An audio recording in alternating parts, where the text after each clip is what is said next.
Hello everyone, आज चाहिँ हामी जाँदैछौँ बुखानसाङ हाइट। त्यसको लागि चाहिँ लाइन नम्बर 3 को ट्रेन चढेर खोफाबाली स्टेसनसम्म पुग्यौँ। खोफाबाली स्टेसनमा झर्ने बित्तिकै त्यहाँ देखिसकेका थियौँ हामीले भ्यू। त्यसपछि कहिले पुग्ने भन्ने क्युरियोसिटी नजाग्ने त पुरै भएन। त्यसपछि हामी एक्जिट नम्बर 2 मा झरेर 8772 को बस चढेर इन्ट्री पोइन्टसम्म पुग्यौँ। त्यहाँबाट अलि अगाडि पुग्ने बित्तिकै दुईवटा वे देख्न सक्छौँ। जुन वे गए पनि माथि मिट हुने नै छ।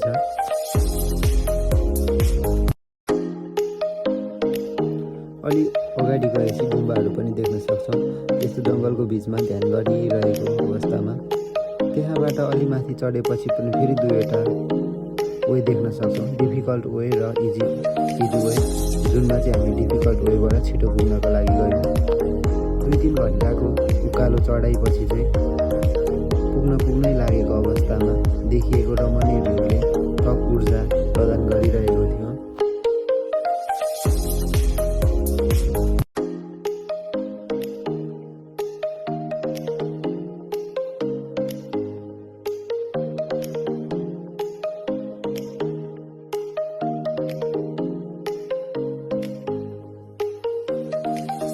उकालो चढ्ने क्रममा रमाइलो गर्दै भिडियोहरू बनाउँदै प्रयासरत थियौँ। तर बाटो भने एकदमै डिफिकल्ट थियो, जहाँ चाहिँ रेलिङहरू समाएर मात्र उक्लिनु पर्ने थियो।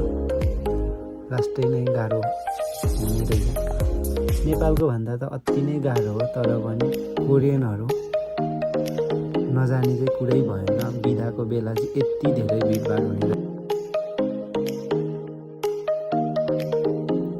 यस्तो गर्दा गर्दै कठिनाइको बावजुद पनि हामी टपमा पुग्न सफल भयौँ। टपमा चाहिँ कोरियाको झन्डा फरफराइरहेको थियो, देख्न सक्नुहुन्छ। टपबाट देखिने भ्यूहरू अति नै डरलाग्दो थियो। एउटा ठुलो ढुङ्गोमा रेलिङ राखेर टप भ्यू बनाइएको थियो। त्यसपछि हामी ओह्रालोतर्फको यात्रा सुरु गऱ्यौँ।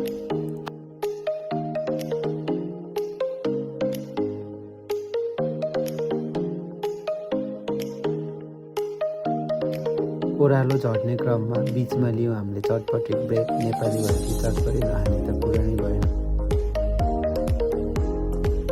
हौसला, मनभरि थाकेको शरीर ओह्रालो झर्दा अति नै कठिनाइ भए तापनि आफ्नो गन्तव्यसम्म पुग्नु नै पर्ने लक्ष्यका साथ हामी अगाडि बढिरह्यौँ।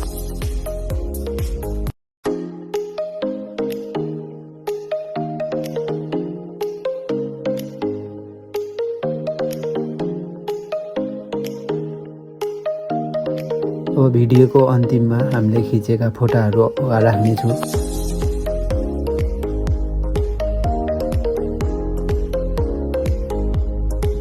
Thank you for watching.